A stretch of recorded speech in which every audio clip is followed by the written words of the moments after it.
بسم اللہ الرحمن الرحیم والصلاة والسلام علی رسولہ الکریم وعلی آلہ وصحبہ اجمعین۔ نبوت کے 14ویں برس محرم کا مہینہ داخل ہوا تو ہجرت کی اجازت ہوگی۔ تو صحابہ نے اکا دکا مال اہل نکلنا شروع کیا۔ تو جب ایک اچھی تعداد نکل گئی تو پھر قریش کو فکر ہوا کہ یہ وہاں جمع ہو رہے ہیں، اگر وہاں ان کی طاقت، تو انہوں نے مشورہ کیا کہ کچھ کرنا چاہیے۔ تو شیطان بھی انسانی شکل میں آ گیا اور مشورے ہو رہے ہیں اس کو قید کر دو، تو وہ شیطان اس کو کاٹ دیتا کہ قید کرو گے تو اس کی قوم ہے، قبیلہ ہے، چھڑا لیں گے، کہ اس کو مکہ بدر کر دو، مکہ سے نکال دو۔ کہ مکہ سے نکالو گے، جس جگہ جائے گا وہاں اس کی قوت اکٹھی ہو جائے گی، پھر تمہارے خلاف ہو جائیں گے۔ ابو جہل نے کہا ہر قبیلے کا ایک آدمی لو اور اس کے گھر کا گھیرا ڈالو اور جب نکلے اسے قتل کر دو، یہ ابو جہل نے کہا۔ تو شیطان نے کہا یہ ہے اصل رائے، کیونکہ سارے قبائل کا تو وہ بنو ہاشم مقابلہ نہیں کر سکیں گے، تو لہذا دیت پہ خود بخود بات ختم ہو جائے گی۔ تو جبریل نے آ کر یہ بات اللہ کے محبوب صلی اللہ تعالیٰ علیہ وسلم کو بتائی اور فرمایا کہ اب آپ نکلیں۔ یہ دنیا کو اللہ نے اسباب کے ساتھ چلایا ہے، اتنے بڑے محبوب ہستی کو بھی اس کا پابند بنایا۔ براق تو اظہار قدرت تھا، اظہار ہیبت، طاقت۔ اس نے ایک پل میں اٹھا کے اور بیت المقدس پہنچا دیا، وہاں سے آگے براق بھی نہیں گیا، کن فیکون کے ساتھ ہی گئے۔ تو لیکن چونکہ وہ سارا معجزہ تھا تو اس میں امت کے لیے کوئی قدوہ نہیں ہے، کوئی اتباع نہیں ہے۔ معجزات میں تو کیا اتباع ہے، تو اللہ اپنے حبیب پر اپنی رحمت قدرت کو دکھاتا ہے کہ یہ میرے ہیں، میں ان کے ساتھ۔ لیکن عروج و زوال تو ساتھ ساتھ چلے گا۔ الحرب سجال بیننا، احد کے موقع پر آپ نے کہا تھا ینالون منا وننال منہم، یہ جنگ حق و باطل میں چلتی رہے گی، کبھی وہ جیتیں گے کبھی ہم جیتیں گے۔ عروج میں کیا کرنا ہے اس کے بھی اصول سیرت سے ملتے ہیں، جب زوال ہو پھر کیا کرنا ہے اس کے بھی اصول سیرت سے ملتے ہیں۔ زوال کے دور میں عروج کے جب اصول اپنائیں گے تو مار کھائیں گے،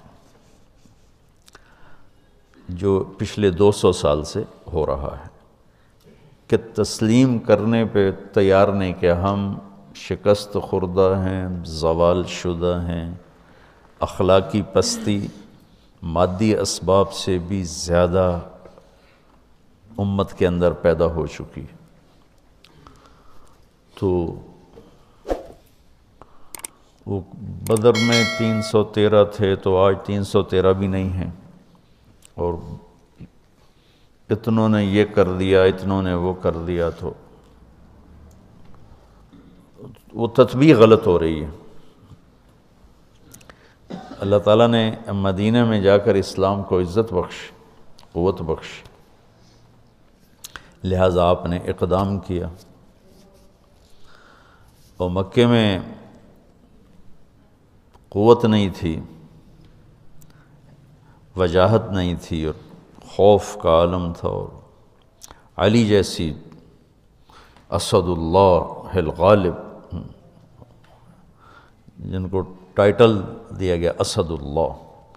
ابو ذر رضی اللہ تعالیٰ عنہ جب آئے مکہ میں اجنبی بن کے، تو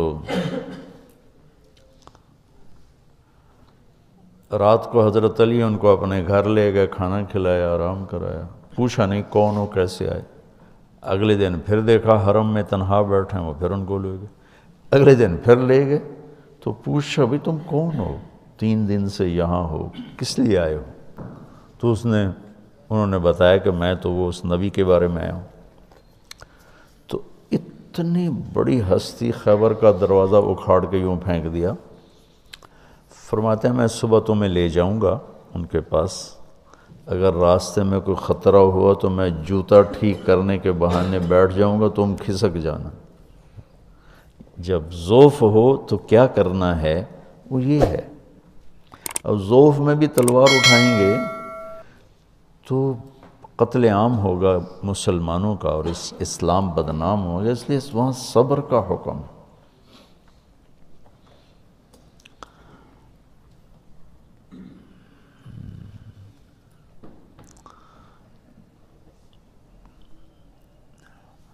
عز الدین بن عبد السلام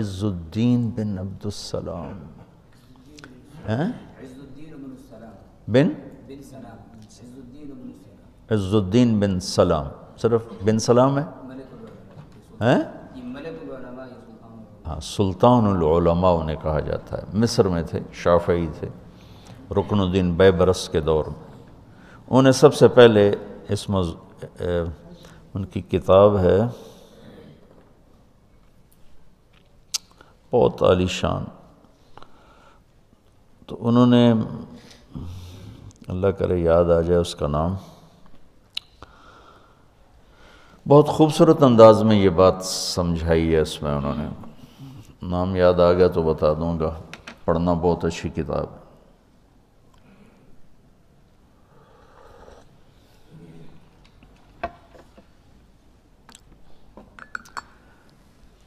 تو اب ضعف کا دور ہے، معجزہ نہیں ظاہر ہوا کہ جبریل آئیں اور اٹھا کے مدینے اتار دیں، یا براق پہ بٹھائیں اور جا کے مدینے اتار دیں، معجزہ نہیں ہوا، کیونکہ امت کو سبق دینا ہے کہ جب ہم پہ زوال ہوگا پھر کیا کرنا ہے، طاقت میں ہوں گے پھر کیا کرنا ہے، قوت میں ہوں گے پھر کیا کرنا ہے، اجتماع قلوب ہوگا تو پھر کیا کرنا ہے، انتشار ہوگا تو پھر کیا کرنا ہے۔ یہ سیر صحابہ سے انتشار کا، تو یہ اس وقت جو قائدین ملے نا امت کو، قائدین، انہوں نے ان سے یہ سہو ہوا کہ امت کو امت بنانے کی بجائے نا، چونکہ 200 سال پہلے مغرب کا غلبہ ہو گیا، اس سے پہلے غلبہ اسلام تھا، تو جتنی تحریکیں چلتی تھیں وہ اصلاح نفس، اصلاح اخلاق، اصلاح احوال کی چلتی تھیں، جو علماء یا صوفیہ جو کوشش فرماتے تھے۔ لیکن جب باطل کا غلبہ ہوا 200 سال پہلے، تو ایک رد عمل کی نفسیات پیدا ہوئی، تو باطل کا قبضہ ہو گیا ہے، ان کو نکالو، چونکہ تقریباً تمام اسلامی بلاک جتنے تھے سب پر England, France, Holland, Portugal, Spain یہ قابض تھے۔ تو اس میں رد عمل میں چلی گئے ہماری جو تھی قائد جماعت جو تھی نا، قائدین جماعت، وہ رد عمل میں چلے گئے۔ اس رد عمل میں امت کی تربیت اور اصلاح کا کام پیچھے چلا گیا، اور باطل سے ٹکرانا وہ پہلے آ گیا، بغیر صفات کے اور بغیر تیاری کے۔ تو ہر جگہ شکست ہوئی، ہر جگہ بہت بری طرح پٹنا پڑا۔ جو سبب تھا اسے نہیں دور کیا، جس وجہ سے زوال آیا، وہ تھا دین سے دوری، اخلاقی پستی، یہ اس کا سبب تھا۔ اس کے ازالے کی بجائے ان سے ٹکرانا شروع کر دیا تو ہر جگہ ناکامی ہوئی۔ پھر جو یہ باطل مغرب نے جو ملکوں کا قبضہ چھوڑا، یہ کوئی ہمارے قائدین کا کمال نہیں، میں معذرت کے ساتھ کہتا ہوں، وہ دوسری جنگ عظیم کی وجہ سے اتنے کمزور ہو گئے تھے کہ وہ قبضے برقرار ہی نہیں رکھ سکتے تھے۔